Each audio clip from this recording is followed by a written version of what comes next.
Fine, how are you? Good to see you. And the boss is with you. He's here, that's my bulldog.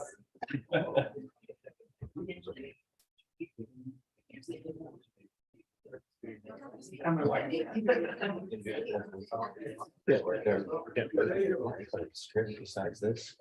We have Want to do? just one highlight. I might have it for you. I might. Okay.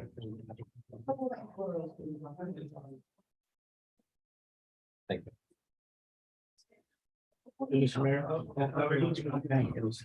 What's that? We're not gonna have this. I do that. I'm gonna say it before I figure it. But yeah, thank you.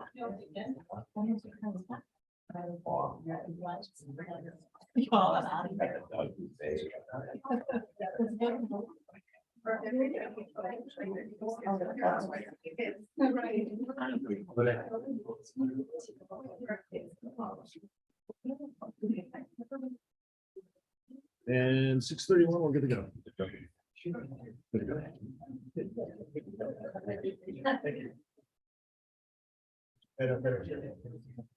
Good evening, everybody. We're going to start this meeting at 6:31 p.m. on March 3rd. If we could please all. Did I say March? Even with dental stuff. That would be on May 3rd. We'll start at 6:31 p.m. This meeting order. If you could all please rise with pledge of allegiance. Please place your right hand over your heart. And you're ready. Ready? Begin. I pledge allegiance to the flag of the United States of America and to the republic for which it stands, one nation under God, indivisible, with liberty and justice for all. Yeah. I was thinking.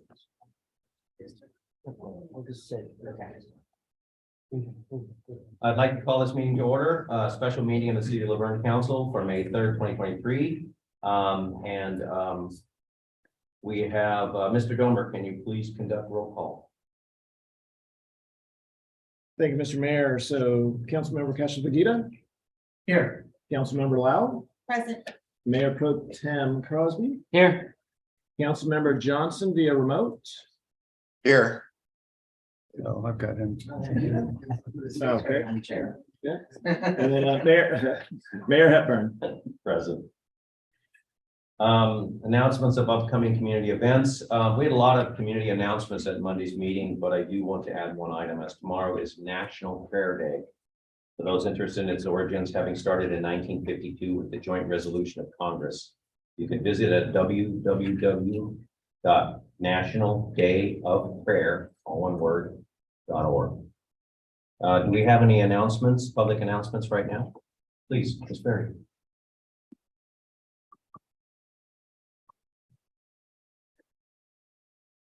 All right, so I'm here Just don't touch to, that mic. I'm here to announce that there's going to be on Sunday, May 7th at 2 p.m. peaceful protest, tasteful, not hateful. And we're just suggesting bringing your signs, park on San Dimas Canyon, or neighboring streets, not in the business parking lots, not in front of the area there. Make sure you use crosswalk, be safe. Seniors and disabled might want to bring a chair. It's going to be in front of the Montessori school with their permission. So I have a little flyer for each of you. Bringing in comments for all of us. No. I'll send this details there. Thank you. We don't need it.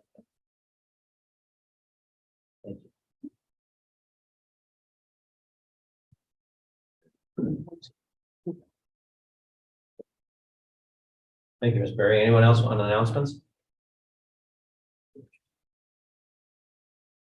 Lily.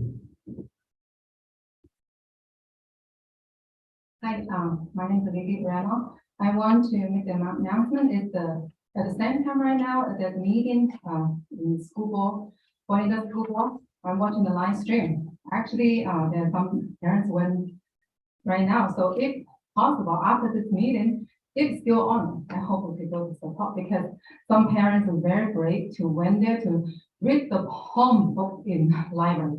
It's too hard for me, even though I know about since 4 years ago, but I know it's not school board. I will say not their fault, it's because the law forced them to put all those poem book in the library, and the kids is going to learn 2 weeks sex ed class in coming weeks in Long Hill. So it's awful because I went to a school board meeting a long time from last 4 years, but I don't want any conflict because the media's there, take care there too.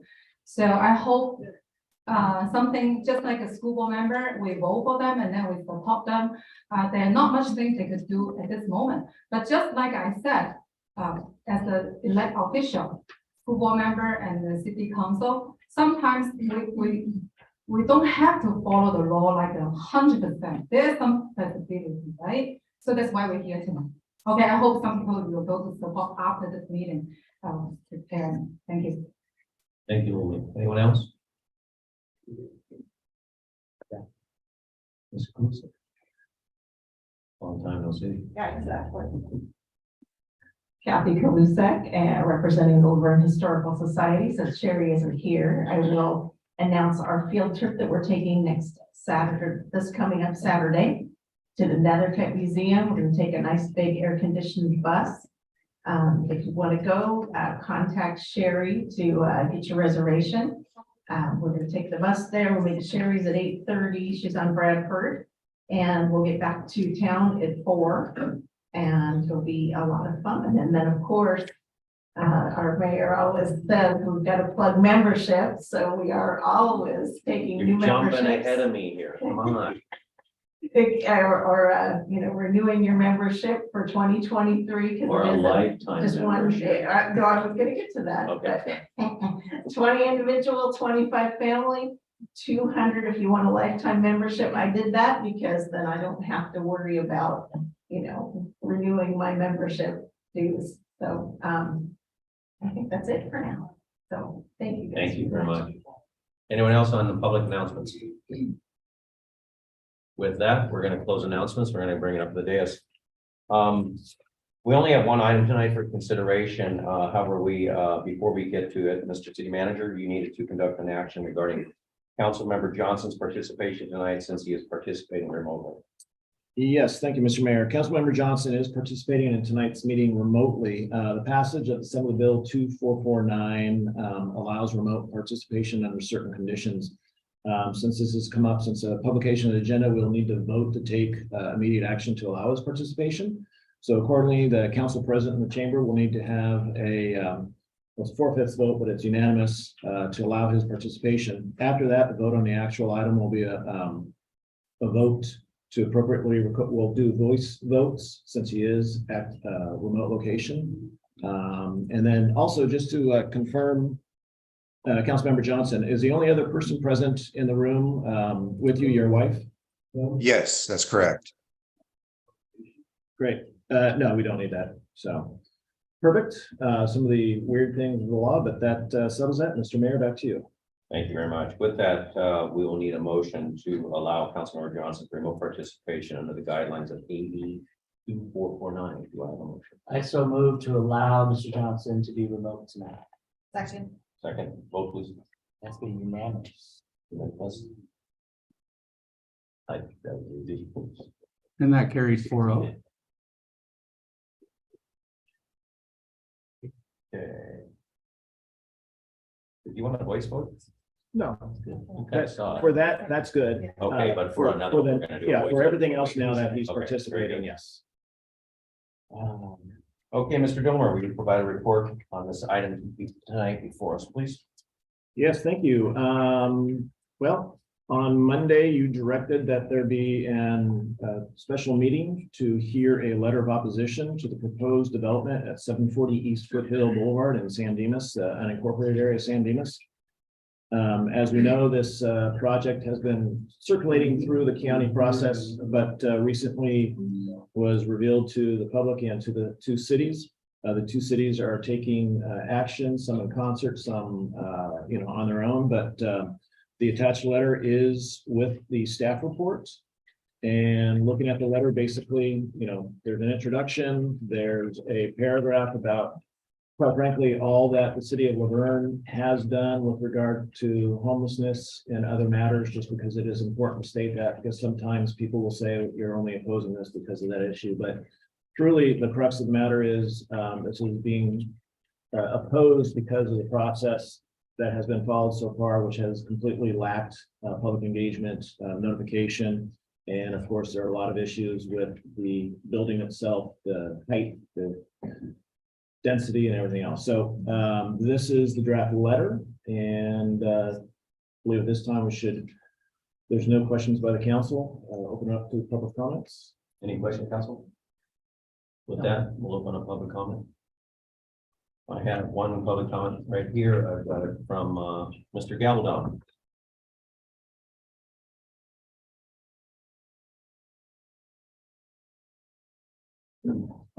First of all, thank you for making the time to do this tonight for the community. I think we genuinely appreciate it. The first thing I'll pass to you is what I commented on Monday regarding the legislative action in the state signed by our governor that I think has led to a lot of why we're here tonight. Also, I'm passing you a copy of Catherine Barger's letter to the community regarding the housing project. So I had a lot to say, but I'm going to cut it shorter because I'm going to wait and be patient and see what happens of your continued effort and what happens with our supervisors and everybody else that we hope and expect is actually going to support this community. I have passed you a copy of the 2020 housing bill signed by the governor and the sponsors listed, as I mentioned in this last Monday's council meeting.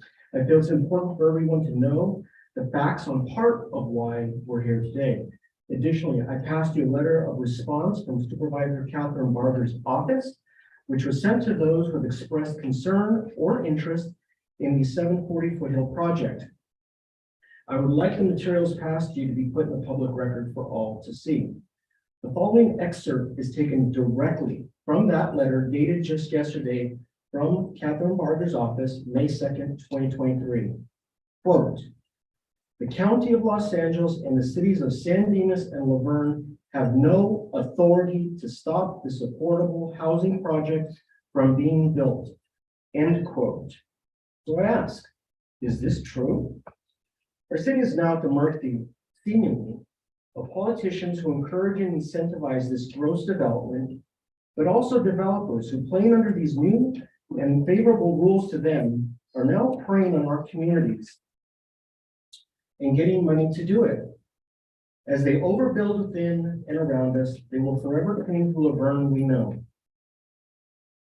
Quoting Mayor Hepburn, your authority seems to have been usurped. We are at the mercy of Sacramento, and there seems to be nothing that we can do about it. I'm very concerned that the unfortunate reality for everyone that has expressed concern regarding the 740 Foothill project is that the letter that you send tonight, while appreciated, is a little bit too late. Thank you, Mr. Galdon. Anyone else wish to speak on public comment? Ms. Bochamp.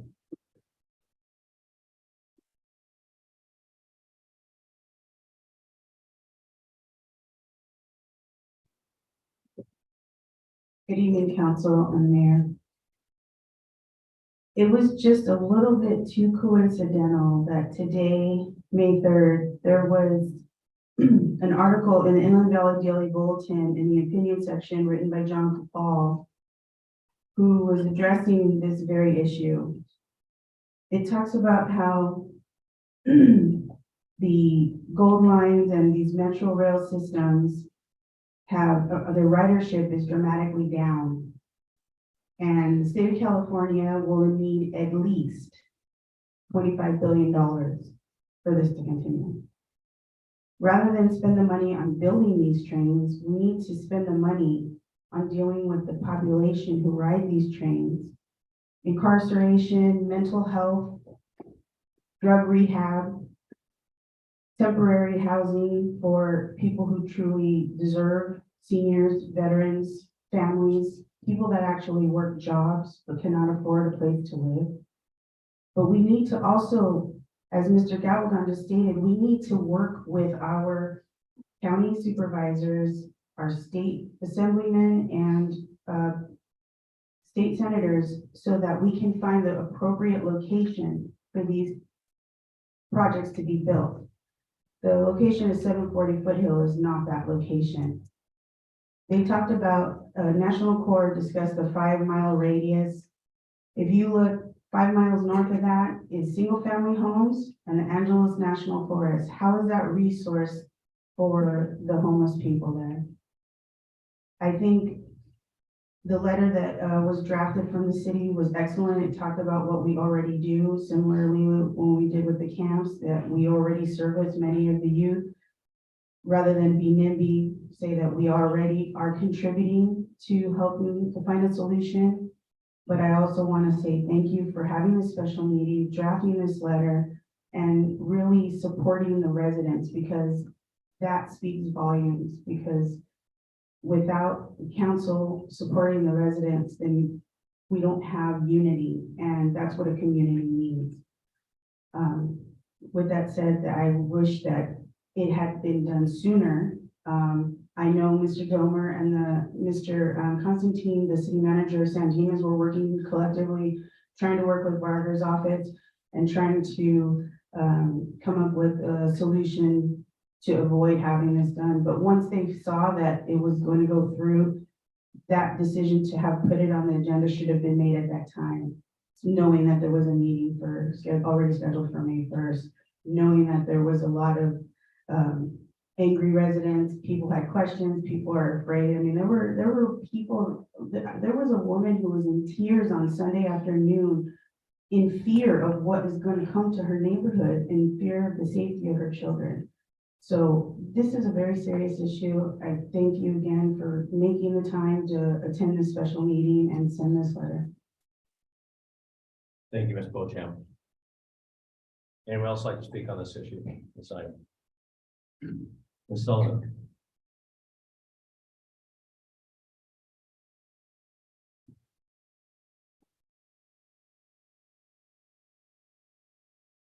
Mayor, council members, in light of the letter that we've all seen today from Ms. Barker's office, I do believe we need to take a different slant on moving forward with this project. There seems to be I have a different attitude about where we can move forward. I think that there's been a lack of inclusion and a lack of bringing in stakeholders, of which the community is. And for most of these projects, I know that when we were at David and Margaret and we built in conjunction with another company, supportive housing on property there, the community was included. And this is an important process. Stakeholders include the community and they've not been brought in. And I think this is something that Ms. Barker's office, the Board of Supervisors, I know that both San Dimas and Laverne council members are behind this, but I do believe we can move forward with NCORE. And if we bring in our community stakeholders and our council members and those that are going to be impacted by this project, we can move forward and make the project more amenable to the location that it is going to be in, because I think it's mostly a fait accompli that it will be there in some form or another. And I would really encourage our council, Ms. Barker's office, NCORE to come together and include community stakeholders in this process and continue with meetings on a regular basis to form this project in a manner that would be suitable to the location and in a way that would be amenable to. Thank you, Ms. Sullivan. Anyone else wish to speak on this? Come on in. Mr. Rich.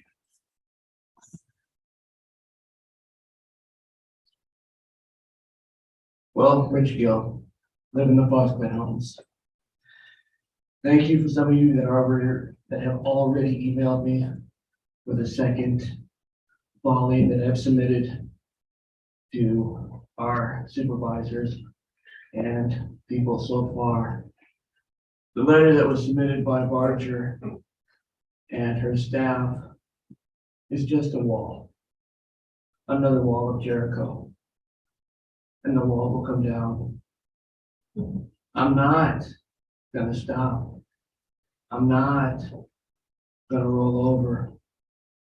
And until that first shovel is dug, I'm not gonna quit. I will keep going until the very last day. So don't assume that I'm gonna give up. And don't assume that the people of Foxland and Laverne and San Dimas are just gonna roll over and give up. Not now, not ever. Thank you. Thank you, Mr. Gill. Anyone else wish to speak on this item?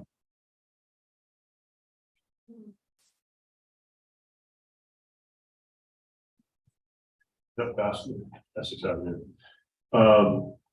It has been mentioned that it's too late or that it's already a fait accompli. Basically, that was the objective of the supervisors. They wanted to have this far enough along that they thought we couldn't stop it. My problem with the gist of what your letter has to say is that your only problem is that you didn't include us to make it a bigger, better, nicer, whatever it could be, because we haven't had the stakeholders talk about it. That's not the problem. The problem is, if it was the best contributing city, building in the city, the building doesn't belong there. There's no way we would put a building like that in that spot under any other circumstance. The building doesn't belong there regardless of what's inside of it. Side by side, there is no way the people that they're planning on putting in there belong in that community. That is not the right spot for such a facility, even if the building was appropriate.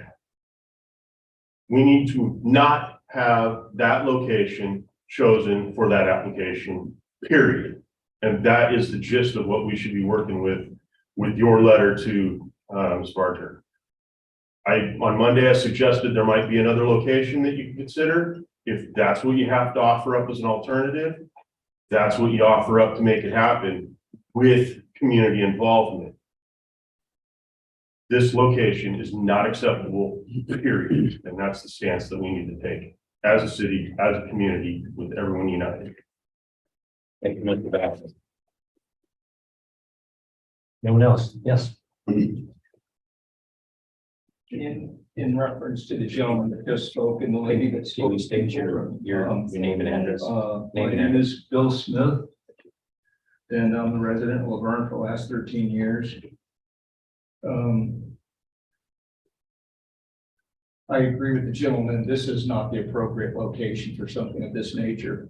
I don't assume that anybody could build something of this stature for $7 million. I just don't understand how it's feasible. The impact that it would have on the area is dynamic. You know, it's going to affect the people that live on each side of it in a horrible way. It's a monstrosity for that location. We've got glowing examples within the city of what private funding can do for a situation similar to what they were trying to address. This is the Board of Supervisors. If they wanted to do something of that nature, I think they would have reached out to us as stakeholders, to you as our representatives, and gone about it a different way than through the back door. Try to just force this on us. It's inappropriate, and that's putting it mildly. The nature of helping somebody or individuals that need the help. We've addressed that in our city, but from what I can see, I've only been here 13 years. We've got glowing examples of how we've helped individuals. They're not going to help anybody by putting that there. They really won't, because what's going to happen if it even does get put there is it's going to be an eyesore for the community, and the community is going to react to it as such. And it's I don't know. I just can't speak anymore about how I feel about this, because I don't want to get emotional. It's not a time to get emotional, but nonetheless, we've got to do something to stop this. You just can't build something like that. Just foregoing all kinds of ordinances that would be required to build in a situation or in a site like that. Environmental concerns to the site, the impact that it would have on the city's functions and funds. It's just too much. It's the wrong place entirely. It's just the wrong place for anything over 2 stories probably. And that would be half of what they consider to be feasible in this program to build 65 feet. It's ridiculous. Anyways, thank you. Thank you very much. Anyone else for public comment on the sign? Hi, I'm Paige Rhodey, and I live on Dogwood in Fox Glen. And I'm not a speaker, and like someone else said, I have a hard time talking about this without crying. We moved to Fox Glen 25 years ago. We raised our kids there. We love Laverne. We're really involved with school and sports. Our kids love to come back to Laverne. My daughter, no matter where she's at in the country, even when she's been out of the country, she tries to get back for the 4th of July parade. So that's the kind of community that I love, and that's why I thought I wanted to stay in Laverne forever. When I drive into Fox Glen, no matter how my day is, I think I'm home. I love this neighborhood. Olive's open. It's such a great place for the community. I go there several times a week. Everything that's been said about the building, it's all correct. I don't want it in any way, shape, or form. I've called, the letter that Catherine Barger sent out is like a slap in the face. I've called her office daily. I've sent emails daily. She sent out a fact sheet last week. On the bottom, same thing. If you have any questions, email, call. I emailed my questions, no answer, called, emailed. They told me to send them to National Corps. I've called and emailed National Corps every day. And these are the people that are going to have open communication. I don't think that anything that we're to do, they're not going to, let's bring the community on board and get your opinion. That's not going to happen. They already made their decision, and this is what they're going to do. And another facility similar to this just recently opened April 21st in Avocado Heights. It's actually in a better location. It is in a more industrial area. There's no immediate residence. It is on a bigger lot, but it just opened April 21st. My husband drove by Sunday morning. I said he wanted to go check it out because I've seen all the comments about the community saying that this was imposed on them, and they're not even immediately next to it like we're going to be. They said that there's cars and motorhomes parked up and down the street, that there's trash, that it's unsafe, that people are smoking drugs out front. And they even on Hilda Solis's Facebook are saying, "Where are you now, Hilda Solis? Why aren't you answering us?" So my husband drove and he didn't see the drug. He was there very early in the morning, but he did see the whole street was lined with motorhomes and cars up and down and all the side streets. So I don't know how that's Foothill's not even wide enough for pedestrians and bikes to go through there. So we're gonna have that. And where are they gonna put all their motorhomes and cars? Because they only have 19 parking spots. So I guess they're gonna park in Fox Glen, or they're gonna park on Baseline behind the behind the big monstrosity. So, I mean, these are all things that, once this is built and they do the little ribbon cutting and take their pictures, they're gonna be gone and we're gonna be left to deal with all these problems. So I don't think it should be here at all. I don't think that lot is not appropriate. It's not safe for anyone. It's not safe for the people that live there. That's it. That's all I have to say. Thank you very much.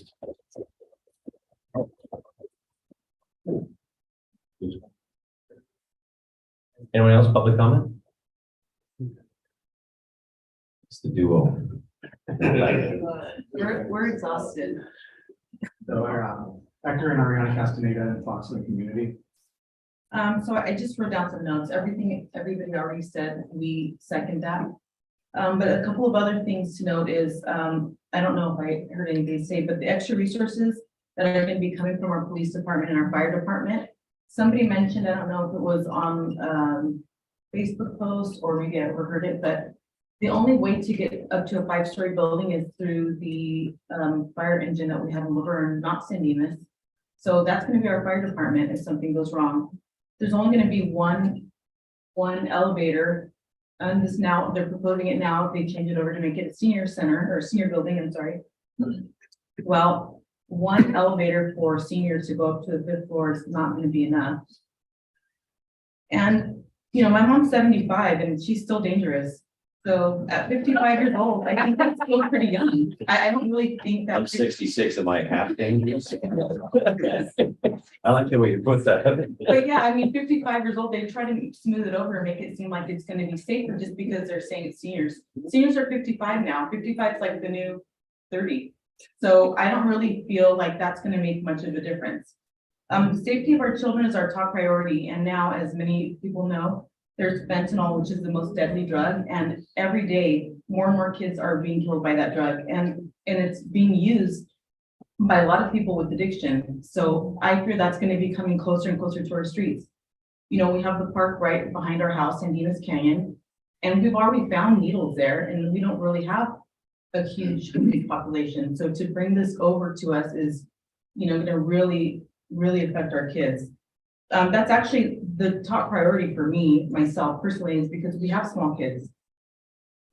We're all invested in this community in one way or another. Either we're homeowners or we've lived here our whole life. For myself, it's both. I've lived here my entire life in Fox Glen, and I'm a homeowner there, as well as, you know, having 2 other family properties within Fox Glen. So we have a lot on the line. So we're literally doing everything that we have in our power to fight this.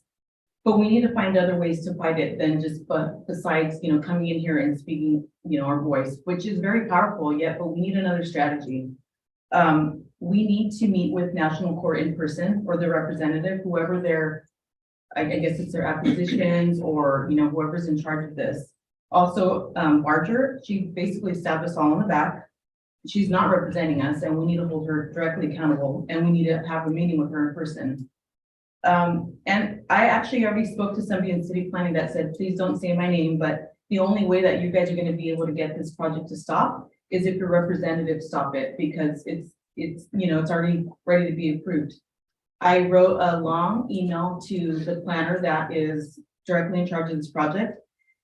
She wrote me back the same thing that we've all heard from Catherine Barger like 5 times now, and basically said, you know, sorry, the laws have changed and there's nothing that she can do, that they're not willing to stop any approvals because, you know, everything is within the new laws. So we need to find a way to push for a more suitable location than what they're proposing. You know, maybe if we can get some case studies on what's happening in their other facility in Avocado Heights. I think it's only been over maybe a month or less, and it's already, you know, looking pretty bad. Also, if we can find out if there'll be any legal repercussions for the developer, you know, because they're going to be using our resources for Laverne, even though this is going to fall under the city of San Dimas. You know, we all know that's just a little small portion, but it's going to be in Laverne. So those are just some of the extra notes that I wanted to point out, aside from all the things that we've all already said. And, you know, hopefully we can take this in a new, stronger direction. Anything you want to add? I don't think there's anything I can add more than that. You have an upset mother here, and anything I add is just gonna be kind of a marriage of her argument. It's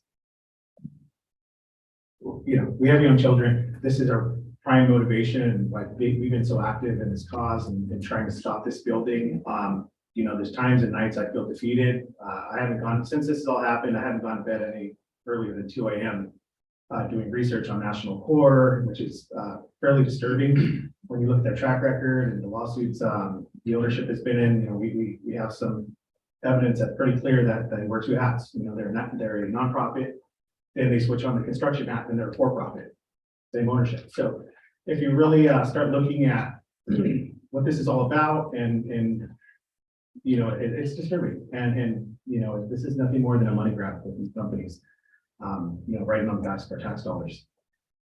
Now, just strongly urge, you know, we have to keep the fight. I know some of us are discouraged, and you know, it's natural. You know, we're gonna go through emotions, but let's keep it going. I'm gonna do my best and keep this opposition going, keep doing my research. And like I said, in front of all you, I believe that we do everything we can in our power.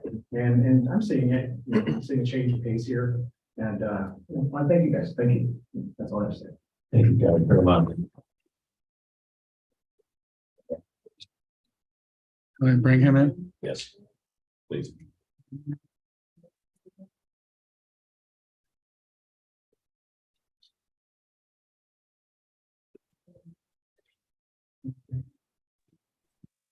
Good evening. Can you hear me? We can. Okay, great. Sorry, I'm driving, so I can't really see too well. But I appreciate the opportunity to speak. Stephen Ward, 4760 Calle Estrada. Okay, great. Sorry, I'm driving, so I can't really see too well. But I appreciate the opportunity. Sorry, I'm getting quite a bit of feedback. I apologize.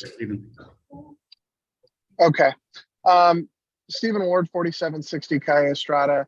I apologize. I'm driving, so I don't have my notes in front of me, but I appreciate the opportunity to speak. I haven't lived in Laverne long, but I grew up just on the other side of the border in San Dimas, not far from San Dimas Canyon Park and the Fox Glen community. So I'm really familiar with the area. My parents have lived there for over 25 years. They still live nearby. So I really do have a vested interest in this development. And I share everyone else's disappointment and concern with National Core that they did not proactively engage with the community and instead are reactively, you know, and belatedly engaging now in response to the enormous public pushback. That being said, I do want to applaud our city staff, city manager and city staff for their responsiveness on this project and the city council. I was really shocked and impressed how quickly the city website got updated, Mr. Domer responding and constantly forwarding the latest information that came out. So I know everyone's frustrated, but I do just want to give credit where credit is due and applaud the city for how quickly they were able to mobilize and respond to this and get, you know, something going here today. That being said, I also recognize that your hands are a bit tied, that this is unincorporated, privately owned, unincorporated county property, and that the city has no control over this. But I do appreciate the efforts to leverage the relationships that you have with elected officials, with the developer, et cetera, to get some concessions, including the concession to make it senior living facility. I agree with most of the folks that have spoken that I don't think the project as designed is appropriate for the space. 5-story, 65 feet tall, doesn't really fit with those minimal setbacks in that location. And so I don't think this is the right project for the space. So I agree and support, you know, speaking out in opposition to this and to try to gain a little bit more information from National Core. And I wish that this community engagement had gone on far earlier in the process. That being said, I did want to note one thing. We have a homelessness crisis in our state, and Laverne is not immune to that.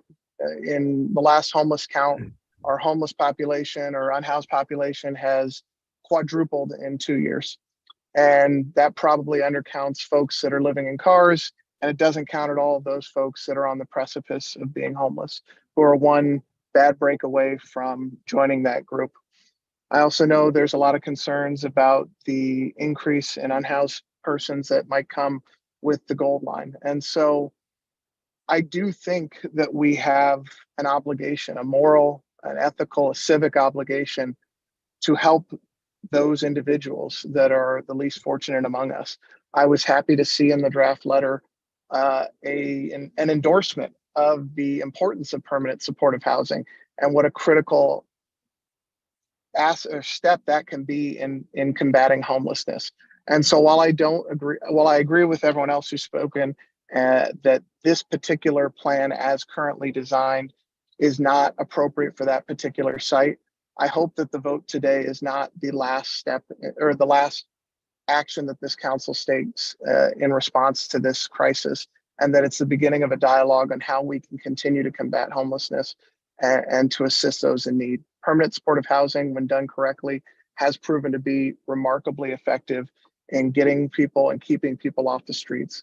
And so while I don't agree with this particular project as designed, I do hope that we can continue to work with our city plan to combat homelessness as we move forward. So I just wanted to keep that in mind, and thank you all for your service. Thank you.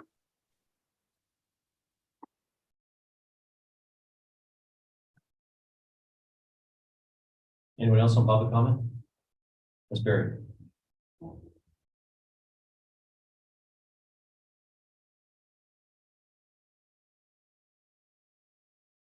Good evening again. Okay, so along the lines of why that spot is not good. In talking about the 5 mile radius and the hillside, those the services that they would need, including medical, food, jobs, whatever, they're not in an area where they're surrounded by opportunities. They're not near a hub of public transportation. They're kind of a little bit kind of secluded from some of the services that they would need. And that's one of the reasons that they need a more central location near those services, near mass transit, not just a bus stop that they have to go, you know, hop here and there to get to the mass transit. But then back to National Core and the inclusion of the stakeholders. Obviously, we don't feel valued at all. They pretty much kind of tried to skirt us completely. But now they're going to offer us a virtual meeting, 60 minutes, which butts right up to the San Dimas Council meeting on May 9th. So even their council members are either going to have to, they're going to have to crunch in, they're going to have to alter their meeting. They're not giving us a real opportunity to speak. If they're truly willing to take a seat at the table with the residents, it needs to be done in good faith, with their best effort, face to face, with a county representative. Like when we did the camps, we had the probation department and some of the representatives, with the city, and of course the council, the residents, and there are a number of large spaces that are local. I was thinking today of the Bonita Unified Fine Arts Center that hosts over 700 people. So I'm wondering if we can ask them firmly that if they want to meet with us, it needs to be face to face, and we will host them. We can invite them. And also there needs to be some sort of a shift if they're going to butt right up to a council meeting. That kind of feels like a very clear way to say, you guys really don't matter, and we're going to get this close to when your people are meeting, and just kind of, that's just not even considerate. So it needs to be in another place for the benefit of the people who would be living there. It needs to be in a better place for the benefit of the people who live in Laverne and San Dimas. And we need to have some face-to-face with our representatives and with national court. Thank you, Ms. Fairman. Anyone else with the speak? Ms. Anderson.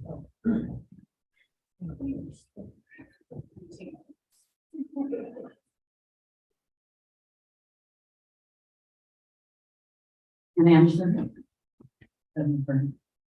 So, why don't we just tell supervisors not to give the $7 million? They don't have to give the $7 million. It put them in a predicament with the state and the federal government, but they don't have to give the $7 million. Because I'm glad everybody here is going on with the fact that we don't want the building there, the building's not right there, and everything else, because I'm telling you, the state of California pushes this kind of stuff. And if you ever, I went to a planning department meeting a couple of weeks ago, and I'm shocked how much California is taking over our cities. They're taking over our zoning, they're taking over what we can build, what we can't build. It's getting ridiculous. And this is the main problem. You guys should go to your planning commissions and start asking questions, because I had to go because they just changed the laws on the ADUs. Used to be, if you guys lived baseline and up, it used to be you couldn't build ADUs up there because it's a fire hazard area. Now they said, too bad, we're gonna do it, like it or not. And I said, well, what if we're in the landlocked like we are in North Laverne? Too bad. It's just too bad. That's what California is telling everybody. So I recommend they just don't give the $7 million. They don't have to give the $7 million. Let the state and the federal government deal with it, because California's gone almost. I'm telling you, it's gone. We don't have cities anymore that can determine what we want in our cities. We can't say we don't want this in our cities. They say, too bad, you're going to have it in your cities. And that's really suppressive. We shouldn't even have a state anymore. They should just say, okay, we just took over the whole state. We're going to tell you how to live. That's what they're doing. And this has been going on for a long time. And now you can see it when they're building these kind of things. 5-story building, you don't like it? Too bad. Setbacks, too bad. We're not going to have the setbacks like the city has. They're going to tell you what the setbacks are on these things. You really should go to your planning commissions and find out what's going on, because from there, it's been a long road to get to where we are now, where our cities can't do what we want to do anymore. 10 years, you're not going to recognize Laverne. All the stack and pack housing going up, all these kind of things coming in our city, you're not going to recognize your city anymore. And you can fight it, and I'm glad you're fighting just on that thing alone. It doesn't belong in that area, because anything else they're going to say too bad. And as far as the homeless go, the homeless come from other states. They used to have, Google took it off now. They used to tell you how many homeless were coming from other states. You come to California, you get a cell phone, you get an allowance, you get your food, you get a place to do your drugs. That's why they come here. Of course they're going to come here. That's why we have so many homeless. I remember coming to meetings maybe like 6 years ago. And we had a homeless count. It was 3 in Laverne. Now look what we have in Laverne. They're coming from out of state. That's where they're coming from. It's not because we have a shortage of homes. We have more people coming in. And then California always tells people this, and it's propaganda. We don't have enough housing. Don't believe it. California for 3 years now is losing residents. It's going down. The whole country birth rate is in the toilet. So why do we need all these homes? Think about it. Why do we need all these homes being built? And I'm telling you, California is, I think we've lost California, unless people, because now we don't have a city that we can live in anymore. And if we go to the next city or the next city, they're all the same now. So I would suggest to tell the supervisors, don't give the $7 million. They don't have to. That's what I would suggest. Thank you, Anna. Really?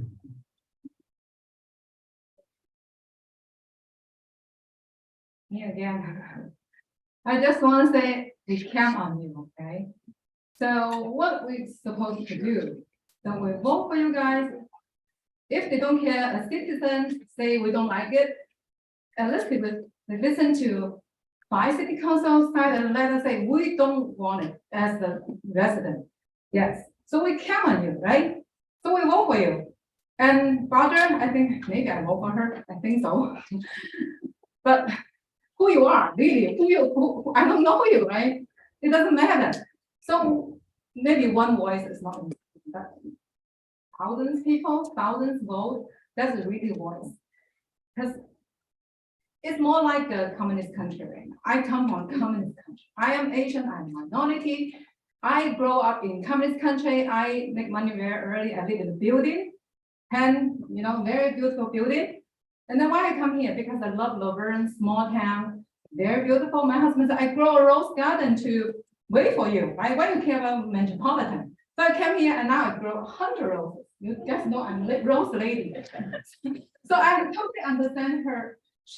I'm gonna cry, of course. If it's some building next to me, I will cry every day and then I'll hop here and then complain, try my best to protect my home, right? So just please understand. They don't really care that spot. I drove just now under the bridge, very narrow, only one way. I just thinking that people gonna lay under the street, the bridge, homeless there. I even saw a homeless just now, want to park in. City Hall, parking, a homeless carries so many stuff next to me, he's homeless. So the problem is crazy. I think as a city or a citizen, we pretty much maybe couldn't, very discouraged. Maybe we couldn't change. The whole California is already affordable housing everywhere, 3-story apartments everywhere. Looks pretty, but I know it's not right. The 50 unit next to my son's school, every day I drive by. I come in 50 down to 25, but nobody listened to me. Now it's a 50 unit already there in few months, very quick. I feel like we couldn't, our voice is pretty like nothing. But what we're supposed to do? So we still fight to the end, right? So I hope Mayor, City Council, Johnson, everybody, we vote for you, right? We count on you. So we will keep coming, try our best. Okay, thank you for listening. Thank you, Lulu. Anyone else wish to speak on this in the audience? Please, just state your name and your address, please. My name is Ralph Shalafo, and I live on Canyon View in Fox Glen. I'm representing 5 generations of families that are from. It's not me. Just a minute, it's not you, it's. Okay. Pull the mic off for a second.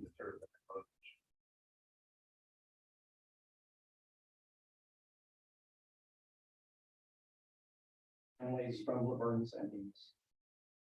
I'm representing 3 generations of families that live in Fox Glen. My parents purchased their house in Fox Glen in the summer, July 1965. I'm kind of guessing that we're the oldest family in Fox Glen. I have to agree with what everybody says here. Too big, wrong space. Bottom line is, it's a for-profit project, right? I agree. Barger, those people, they probably can't do anything. But maybe city manager, city attorneys can do something. Team up, work with other cities, work with cities across the state of California. Because the only way to stop this is to eliminate the by right. The only way it's going in is by right, right? This project wouldn't be built anywhere if I tried to build it. If I went in and said, I want to build this project, you're not going to let me build this high. You're not going to let me have the setbacks. So the only way to defeat this project is to defeat that. So I don't have a whole lot more to say. We all know it's wrong. One thing, a couple of observations. There's a palm tree right in front of that lot. 65 feet, right? When you look at that palm tree, you're going to go, oh my God, They're gonna build the building there. My next point, my daughter told me, she goes, you know, Laverne and San Dimas has done enough. We have Rocky, we have Page, we have Haynes, Leroy Haynes, we have McKinley, and we have, David. Haven't we done enough? Thank you. Thank you very much. We have someone, Marlene Carney. You want to bring her in? Yes, please.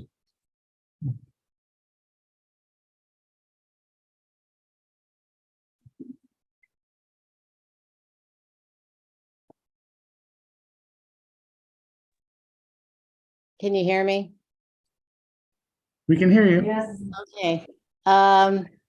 I just wanted to make a brief comment. I agree with most of what's been said. I don't think this project is, that's not the right location. Primarily, it will not serve the clients. There has been some discussion that it would be for senior unhoused. There's, like it was said earlier, there's no bus stop, there's no services close by. They're displacing a grocery store that serves the Fox Glen and neighboring communities. So these people, if they want to go to the drugstore and get their medications, or they want to go to the grocery store, there's nothing there. So from that perspective, I don't think it's the right location. What I wanted to, and I think that the county and National Corps did a huge disservice to the community by not engaging them early. And I think that needs to be addressed. It can't keep happening because it's happened in the past. But one thing I wanted to really talk about was a comment that was made about the homeless. I volunteer at Shepherd's Pantry in Glendora. It's a food pantry that serves Irwindale, La Puente, and Glendora. And I see clients, many of whom are housed, but there are a few that are homeless. I'll tell you who they are. They're us. They're people that are on the cusp of homelessness because their jobs just don't provide them enough revenue to pay for a lot of the rents and mortgages that are out there in California. Many of them are senior citizens. Many of them are students that live in their cars or are couch hoppers. They stay with friends and relatives.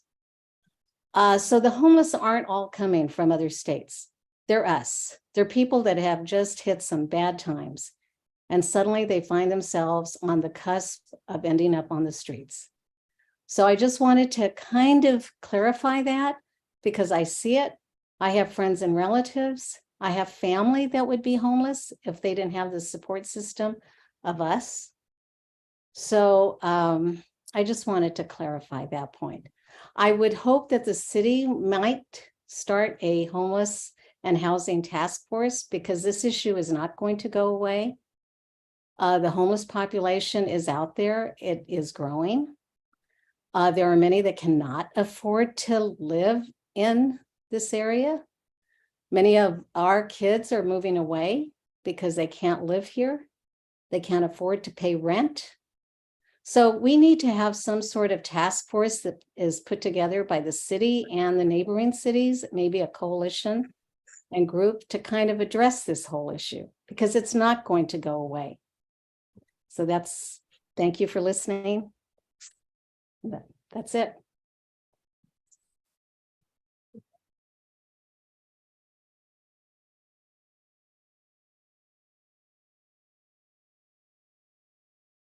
Anyone else wish to speak on this item? With that, we're going to close public comment, bring up the dais. Councilmember Lau.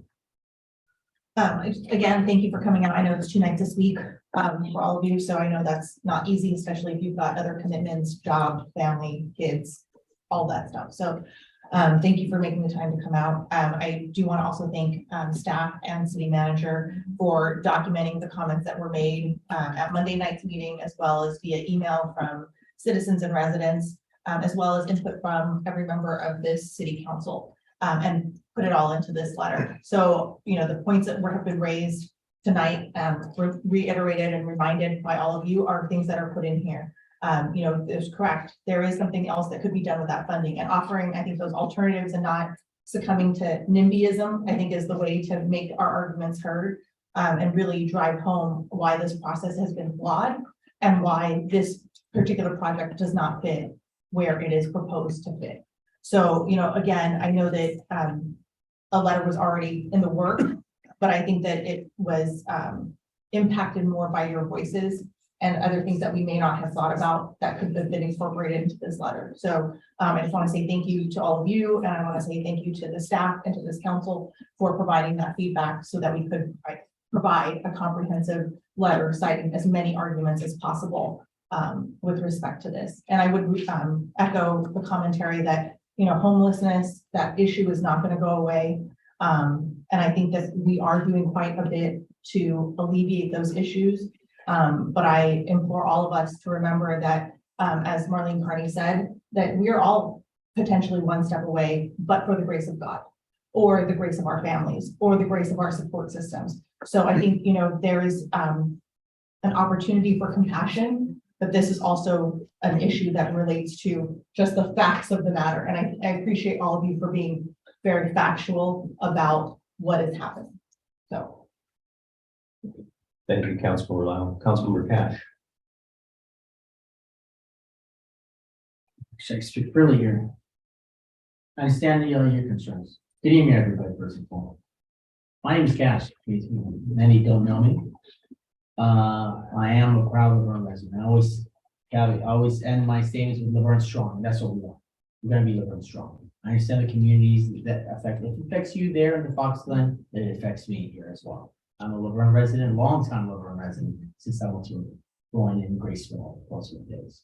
All right, I might get to my resume and the history of work. But I want to tell you, we're going to continue to fight. I never believe in failure. I don't like saying that word. Either I'm going to win or I'm going to learn.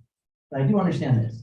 I don't like options in this case, because why should I move 5-story, 65 feet high building structure in a single family resident, move it somewhere else? I don't want to move it down anywhere else. There's families that live on Arrow too. What about them? I understand all this issue. I get that. You know what? What's going to happen tomorrow? But what's happening right now is that it's affecting me and the families. And I will do whatever I can to continue to fight. Okay? We're going to fight, win. That's what we're going to do. Okay? And if you have any other great suggestions, let me know. Take on any challenge. I have no problem with that. So please, let's continue to have this great dialogue and communication. There's nothing wrong with us having continued conversations. You see me, email me. I do my best to email everybody. Got hundreds of emails, and I do my best to respond to some. Some please forgive me, I didn't get to. Right? But I did call the best I can. So if there's anything else I can do, just let me know. I understand conviction. Oh, what do I do? Right? So it's one of the things I love. So let's get together, continue to figure out another strategy. Moving it somewhere else, not an option. Not having it there, not an option. And what about the business owner? What about that was members of old Altadena? This town's a great olive. By the way, if you haven't gone there, try their lemon meringue pie. It is fire. It is fire. That lemon meringue pie is pretty good. Right? A special shout out to you. Right? I love going there. So what about that? And correct me if I'm wrong, but wasn't there behind Altadena, grew up here as a kid, wasn't there an automotive shop there that was a Porsche? Yeah, I remember that Porsche dealership. I mean, they up and left, but has anybody done any study? Confiscated, they were raided and. Oh, just little things, huh, Nikki? Well, you know, not know anything about that. But hey, whatever the spillage is going on there, you know, I'd like to at least look into what's going on there, see if there's any other environmental that was stuck behind there. Who knows, when you kick up dust, things happen, right? So again, I'm not an engineer, I'm not the smartest guy in the world, but let's just figure out something that we can do from our city, maybe get down there, or somebody else that has any experiences in that field. So thank you very much. Stay Laverne strong, and I'm always going to be there. Thank you, Councilmember Cash. Thank you, Mayor. Mayor Pro Tem Crosby.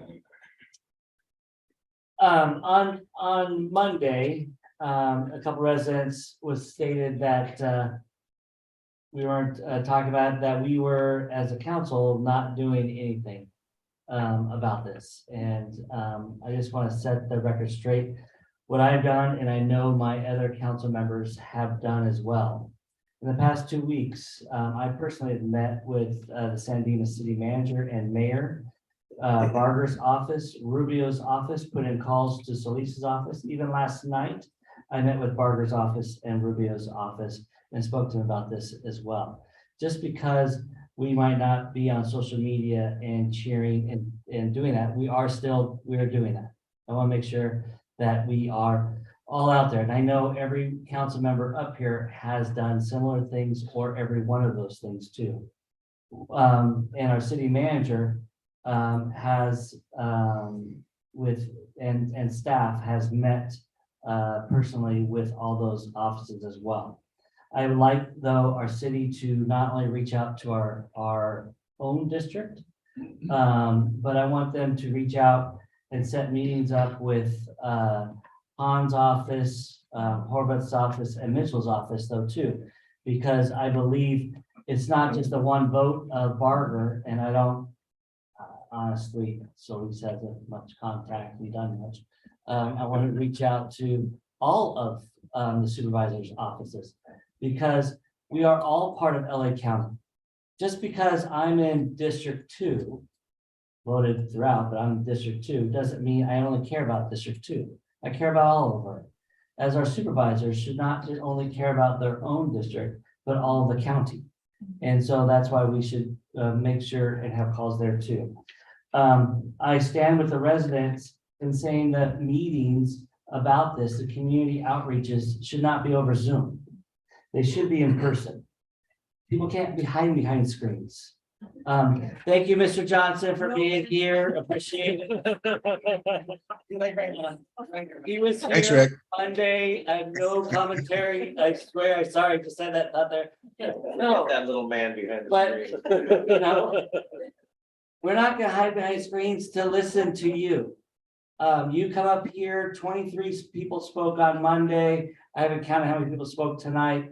But we're not going to hide behind that and in our faces. We're not running away. And neither should our representatives and or the people that want to build in our community, because they're going to come out here to build.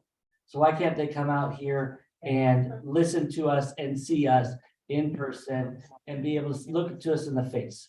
Because, you know, how many months were we behind Zoom because we had to during COVID? And the interaction engagement did not happen as much as we are in person. So I stand for that.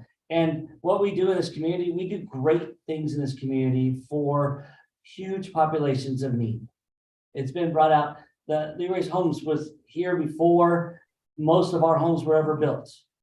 David and Margaret Center, and then building the center, extra things in there too. I worked at Ramona for over 10 years. And students that came into any of those homes had to be in our schools within 2 days.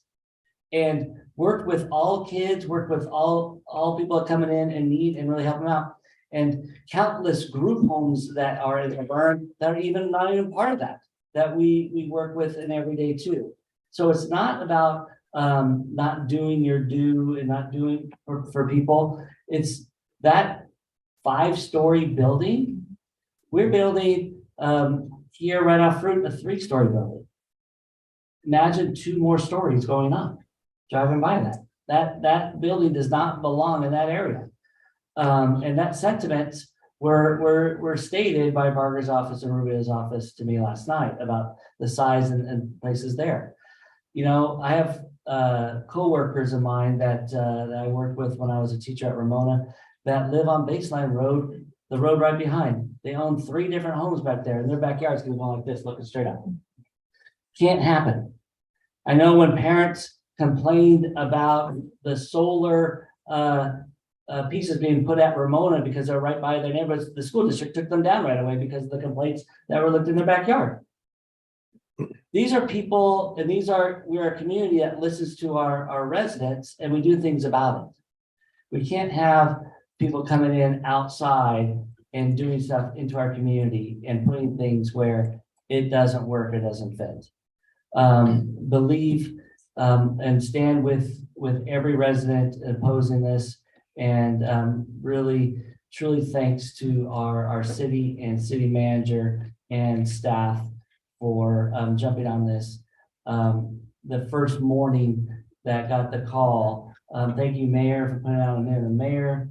at the time, and then the city manager calling San Dimas city manager and getting on top of it to put notices out of what was going on.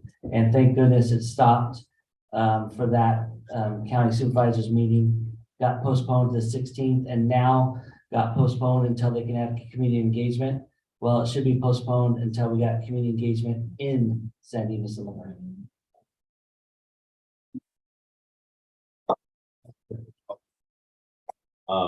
Mayor, do you want to go to Steve? Oh, Mr. Johnson, sorry. I forgot he's in the little screen up there. Sorry, Steve. That's okay, Tim. I appreciate, being able to speak. I think everybody on the dais, everybody in the audience is really on the same page as far as what we want to see happen here. And initially, I mean, with the by right coming down from the state, it was very discouraging. But I think that going after that $7 million and have it redirected is the right thing to do, the right thing for us to be pushing for, because it's not the right location for this project. There's no question about that. We know it. It should be obvious for anybody that looks at it that it's not the right fit for this area.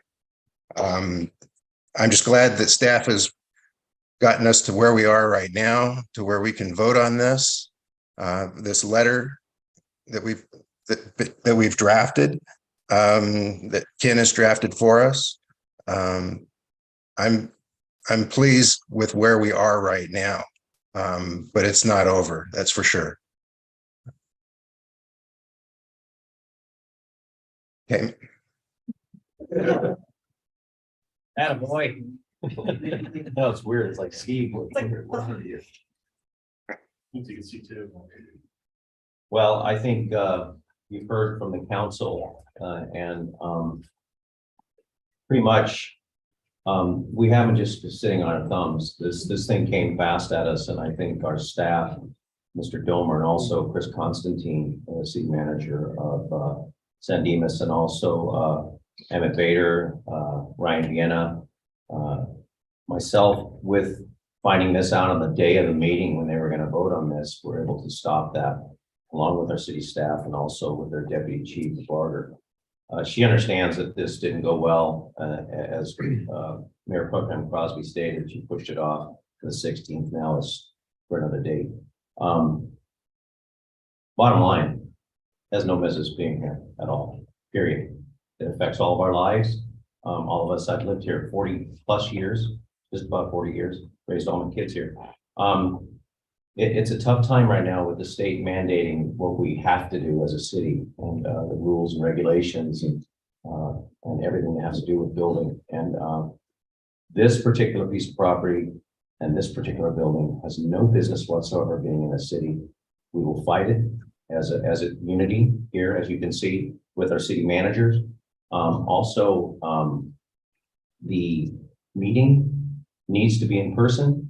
I would say at a neutral site, which would be between San Dimas, Laverne, which would be at the Center for the Performing Arts. We would demand a meeting with Core International, with our county supervisors, because we have two supervisors. We have Hilda Solis and we have Catherine Barker. And they're very well aware. Catherine Barker is extremely well aware. This is not our first time where we've had an issue.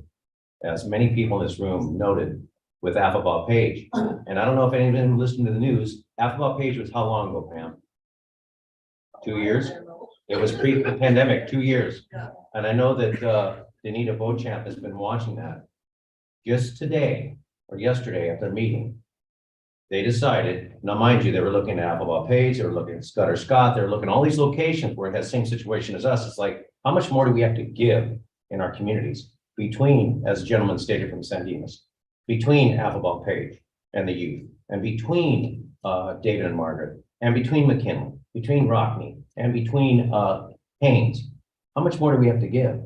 But they decided today that they're going to go to Los Padrinos for the youth, and for $24 million that they were even going to do out here, and also to what's the other camp? You need it. Barry J. Neidhart. Barry J. Neidhart. So this has been 2 years. So this is how this is working with, and then also the person that was the deputy chief resigned today. So it's like, we need to take control of our own community. That's what I'm getting at. We need to make sure that we fight this. We need to fight it on equal playing ground. We need to stand our ground. We don't allow this to happen. It's not right for a community. And as far as homeless situation, there's other places. I think the Ken Domer and also Chris Constantine, these two other locations are perfect.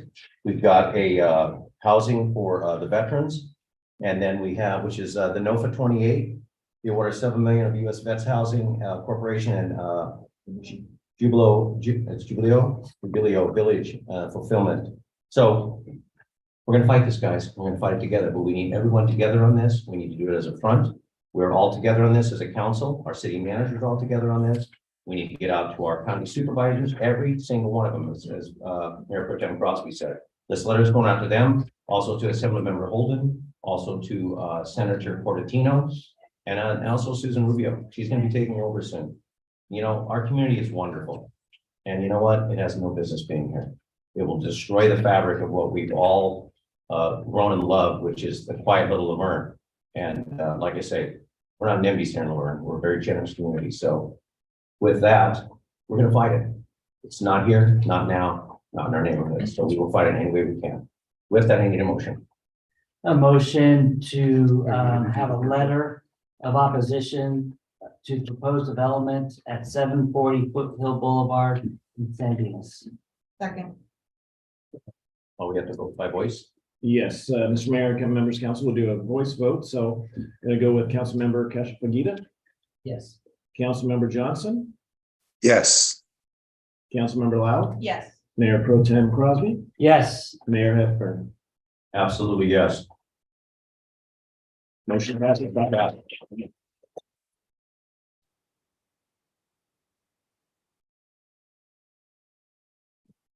I want to thank all of you again. I know that it seemed like we weren't doing anything, but au contraire, we were all busy with this.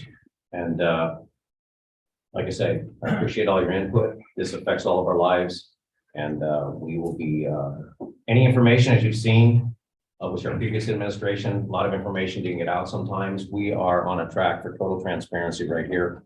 And with Ken Domer and also our website, we'll update everything we get, Mr. Domer, as soon as we get it. And then we'll also reach out to our county supervisors for an in-person meeting at, I think, the Center for Performing Arts. I think it'll hold 709. There you go. So anyway, with that, yeah, I'm going to open up for public comments and communications. Anyone wish to make a public comment? Obviously, this is not on the matter that we've been discussing. This is something we cannot answer to it, but are you all excited or what? Can I finish? With that, I'll open up public comment. Ms. Bochamp.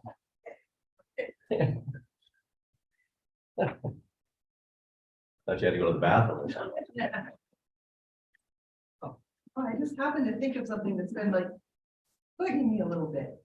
Okay, so I drive up and down Wheeler a lot.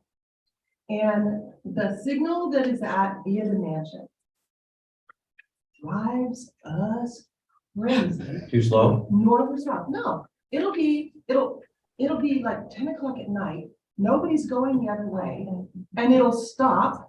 And then for some reason, it'll turn green for the southbound and northbound sits there a little longer, like a lot longer. My husband on the way to work the other day at 5:30 in the morning, sat there with no cars for 5 minutes. So if somebody can check that signal, it would make our day. Thank you, Mr. Berry.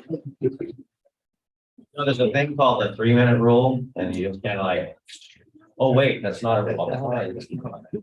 It's not a rule. City attorney, please. Strike that in the record. Ms. Bochamp.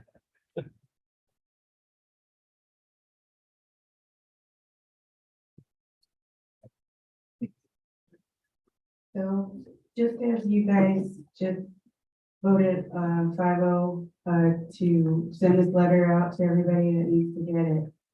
I would ask that on the next agenda, a formal item be put on there that you would all do the same, to send it to all of the Benita Unified School Board members and the superintendent to have those explicit sex pornography books removed from all the schools.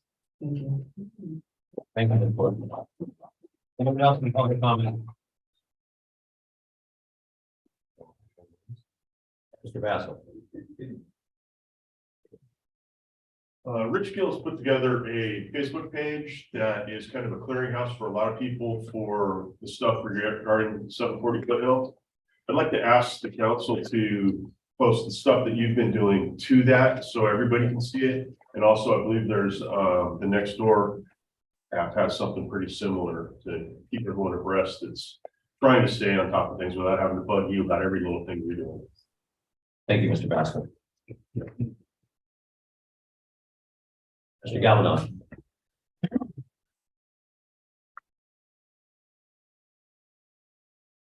I just want to say thank you for coming together on this issue for the community.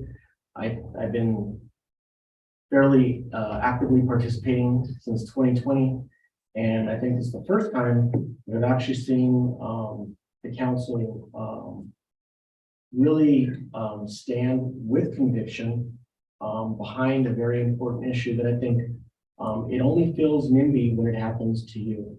And I think that my comment to this council and to the audience is that just like we watch you and how you react and how you vote on certain issues, I think that a lot of us should be awake in a way that we watch the other representatives that you mentioned tonight and what they vote for and what they support. Because if this council's authority is usurped, if Catherine Barger and the other supervisors' authority is usurped, then we only let that happen as both individuals and as a community. So if we look up and down who it is that represents us and how they vote on certain items, including this housing concern that we have here, I think we'd all be better off down the road. So thank you for tonight and thank you for everything. Thank you, Mr. Galvin. Anyone else on public comment?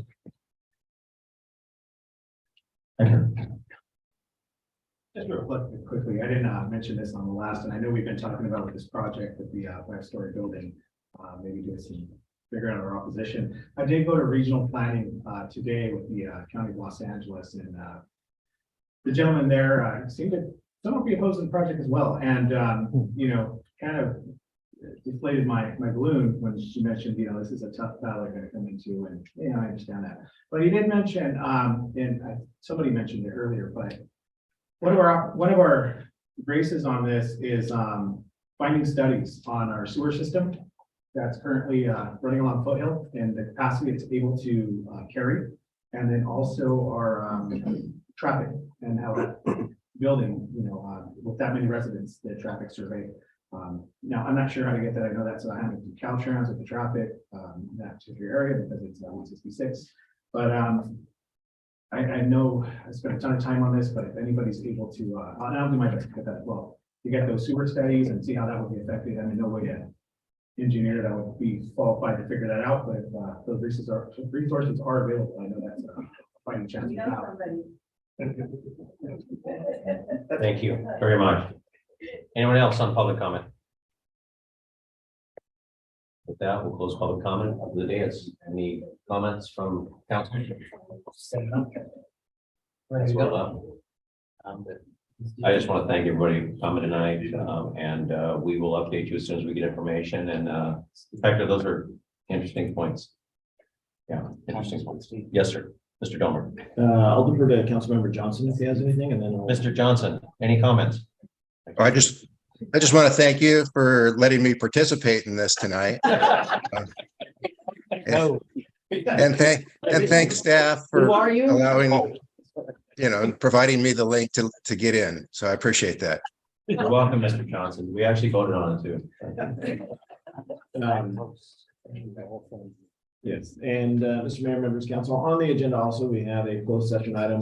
We do not need to go into closed session. The matter that we're trying to develop was not developed fully, so we do not need to go into closed session, so you can just adjourn the meeting to the next regular scheduled meeting. That is wonderful. Well, I can actually say our next regular scheduled meeting, Laverne City Council scheduled for May 15th, 2023 at 6:30 p.m. And again, thank you all. The fight begins. Thank you. Meeting adjourned at 7:55 p.m. Have a good night, Steve, and a safe trip.